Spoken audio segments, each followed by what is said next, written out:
My name is Emma. I am 28 years old, and I live in a quiet neighborhood in Chicago called Lincoln Park. It's a peaceful place with tall trees, small shops, and friendly neighbors. Many people say I have a good life. I have a husband, a nice apartment, and a stable job at a bookstore. But deep inside I am not happy. Every day I wake up with a heavy heart. 1 year ago I made a big mistake. I married a man named Leo. He is 32 years old. Leo is a good man. He is kind, gentle, and always smiles. But I do not love him. I married him not because of love, but because I was angry and sad. I wanted to forget my ex-boyfriend Alex, who broke my heart. I wanted to move on quickly, so I said yes when Leo asked me to marry him.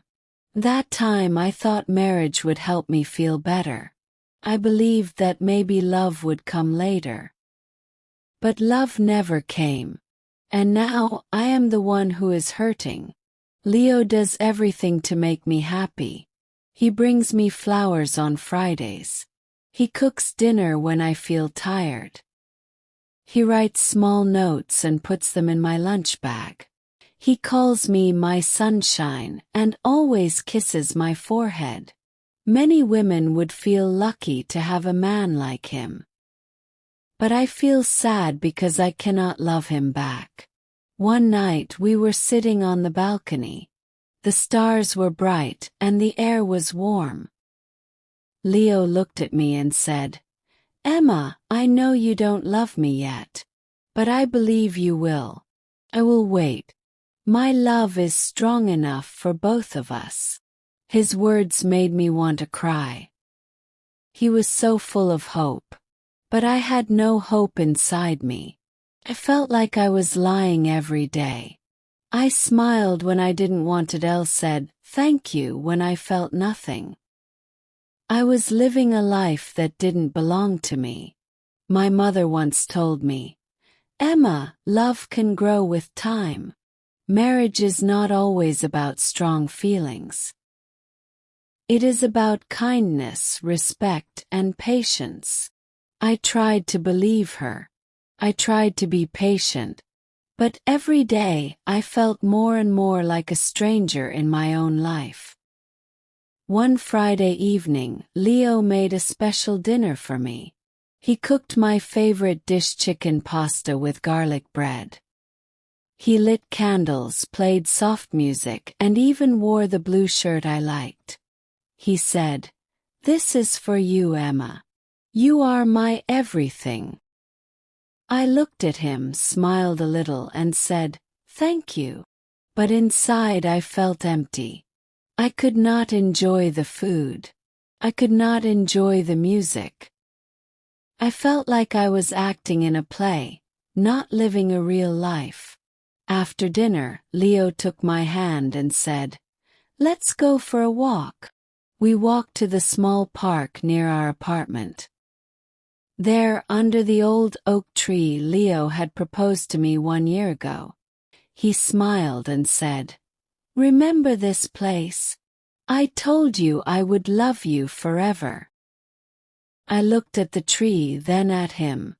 I wanted to scream, "I don't love you, Leo." But I stayed quiet. I didn't want to hurt him. He looked so happy, so full of love. And I felt like a terrible person. That night I couldn't sleep. I stared at the ceiling for hours. I thought about my life, my choices, and my heart. I asked myself, will I ever feel happy again? The next morning my best friend Nina called me. She said, "Emma, your voice sounds tired. Are you okay?" Wanted to say yes, but I couldn't lie. So I told her the truth. "I don't love Leo," I said softly. "I married him because I wanted to forget someone else. But I feel trapped now. I feel sad every day. Nina was quiet for a moment. Then she said, "Maybe you need some space. Maybe time apart will help you understand your heart better." I shook my head. "It's not time, Nina. My heart just doesn't feel anything for him." Later that day, I sat with Leo on the sofa. I tried to speak. "Leo," I said, "I need to talk to you." But before I could say more, he stopped me.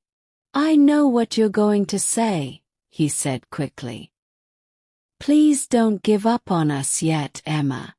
I still believe we can make this work." His eyes were full of hope again, and I felt worse. I felt tired, like I was carrying a heavy bag every day. One Sunday, Leo asked me something that shocked me. "Emma," he said, "do you want to have a baby? I think it will bring us closer." Froze. I didn't know what to say. The idea of having a child with someone I didn't love scared me. I looked down at my hands and said quietly, "I'm not ready, Leo." He nodded slowly. He looked hurt, but he didn't push me. That made me feel even worse. He was always gentle, always kind. And I was always silent, always distant. That night I wrote in my journal, "I feel like I'm drowning in this marriage. Leo is a good man, but I can't be the wife he deserves." I also wrote, "Sometimes I want to leave, but I'm scared. What will people think? Will they say I am selfish? Will they say I didn't try hard enough?" One evening I packed a small bag. I planned to leave. I looked at Leo while he was sleeping. He looked peaceful. He looked happy. I stood by the door holding my bag. But I couldn't do it. I put the bag down and sat on the floor. I cried quietly. The next morning, Leo made coffee for me. He kissed my cheek and said, "Good morning, my love. I believe in us." His words broke my heart again. I wanted to scream, "Stop hoping." But I stayed quiet again. I walked to the window and looked at the street. A dog was running, kids were laughing, and the sun was shining. The world was moving, but inside I felt stuck. I didn't know what to do. I didn't know how to fix my life. I only knew one thing. I couldn't live like this forever. Before I share the rest of my story, I want to ask you something. Where are you listening from? It gives me strength to know someone is hearing my words. Someone who understands. Please tell me in the comments, I would really love to know. The days passed slowly. I woke up every morning, made breakfast, went to work at the bookstore, came home and smiled for Leo. But inside I was tired. I was tired of pretending. One Saturday, Leo came home early with 2 movie tickets in his hand. He said, "Emma, let's go out tonight. Just you and me. I want to see you smile again." I nodded and said, "Okay." But I didn't want to go. I just didn't want to say no. That evening, I wore a nice dress and put on lipstick. I looked happy, but I didn't feel happy. At the theater, Leo held my hand. He laughed at the funny scenes. He looked at me often, hoping to see joy on my face. I tried to smile, but my smile didn't feel real. After the movie, he said, "That was fun, right?" I said, "Yes, it was nice." But deep inside I felt cold. When we reached home, Leo made tea for both of us. We sat on the couch, and he put his arm around me. He whispered, "I missed you, Emma." I looked away. I didn't answer. felt bad. I knew I was hurting him every day, not with words but with silence. The next morning I went to see my friend Nina. We sat at a cafe near the lake. The sky was cloudy and the wind was cold. Nina looked at me with worried eyes. "Emma, you don't look well," she said. "You look tired." I took a deep breath and told her everything again. "Nina, I feel like I'm in a box with no door. I want to leave but I'm scared. Leo is a good man. Everyone will hate me if I hurt him." Nina took my hand and said, "No one can live your life for you.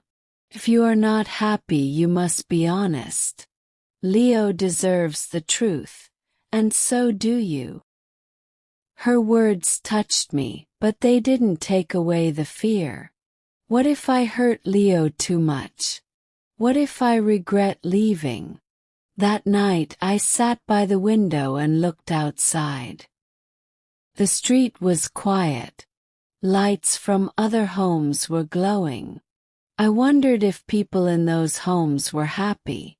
Did they also pretend like me? Leo came and sat beside me. He looked at me with gentle eyes and said, "Emma, you've been so quiet lately. I feel like I'm losing you." I wanted to tell him the truth, but I couldn't. I looked at him and said, "I'm just tired. Work has been busy." He didn't say anything. He just nodded. I could see the sadness in his eyes. The next week, Leo planned a short trip. He said, "Let's go to Lake Geneva for the weekend. Just you and me. Maybe the fresh air will help." I didn't want to go, but I said yes again. I didn't want to hurt him. We drove for 2 hours. The lake was calm, the trees were green, and the sky was blue. It was beautiful, but I felt nothing inside. Leo booked a small hotel by the water. In the evening, we walked along the shore. He took pictures and laughed. He held my hand and said, "This is nice, right?" I didn't know what to say. My heart was silent. I felt like I was walking in a dream that wasn't mine. That night in the hotel, Leo gave me a small box. I opened it and saw a necklace with a tiny heart. He said, "This is for you. My heart is yours." I looked at the necklace and felt tears in my eyes. Not because I was happy, but because I knew I didn't deserve his love. "Thank you," I said, my voice low. Later, when he fell asleep, I sat on the floor near the bed. I didn't want to cry out loud. I just sat there thinking. I thought about the day we met. I remembered how kind Leo was to me when Alex left. He helped me, listened to me, and made me smile again. But I never felt love for him. I married Leo because I was broken. I didn't think clearly.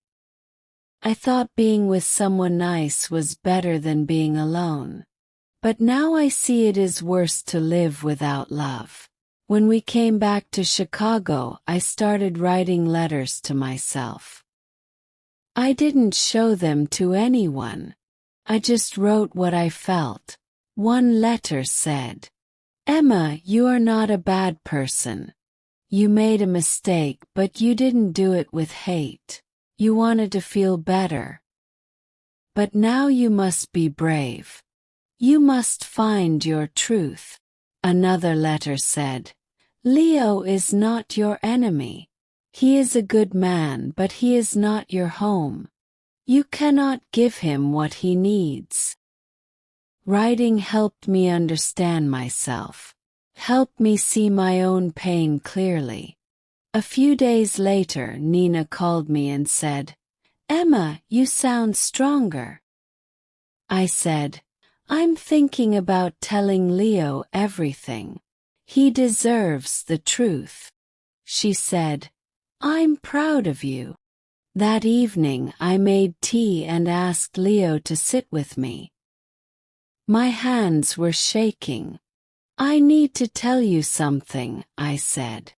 He looked at me and said, "Okay." I took a deep breath. "Leo, I care about you. You are a good man. But I don't love you. I never did. I married you because I was hurting. I thought love would come later, but it didn't." Leo was quiet. He didn't move. His face was calm, but his eyes were wet. He said softly, "I knew, Emma. I saw it in your eyes.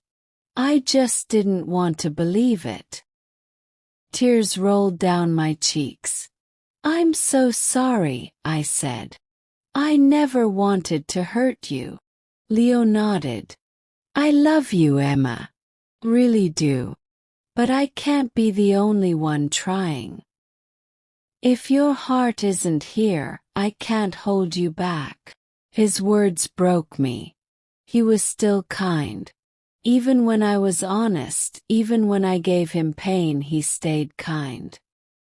We sat in silence for a long time. No shouting. No blowing.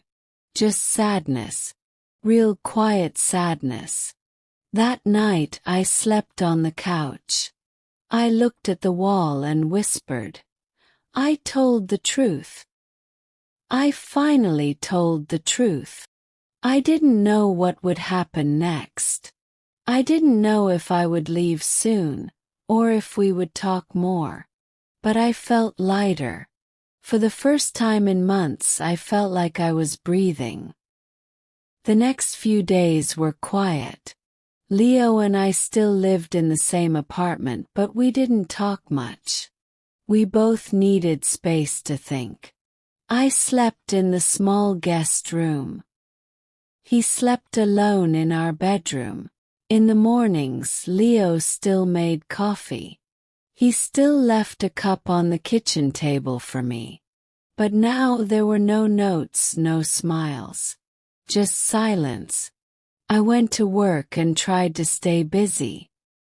I helped customers at the bookstore. I arranged books, cleaned shelves, and answered questions. But my heart was not in the work. My mind was always thinking about what would happen next.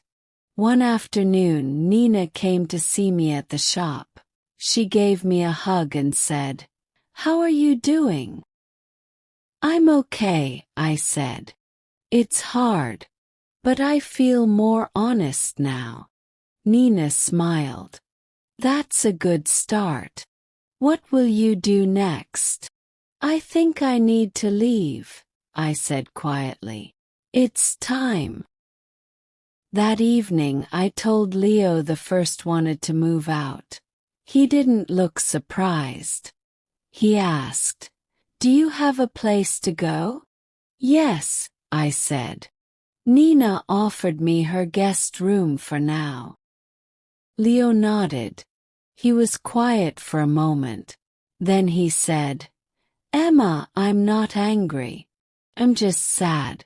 But maybe this is the right thing." I felt tears in my eyes. "I never wanted to break your heart," I said. He gave a small smile. "You didn't break my heart, Emma. I gave it to you freely. Even if you couldn't keep it, I don't regret loving you."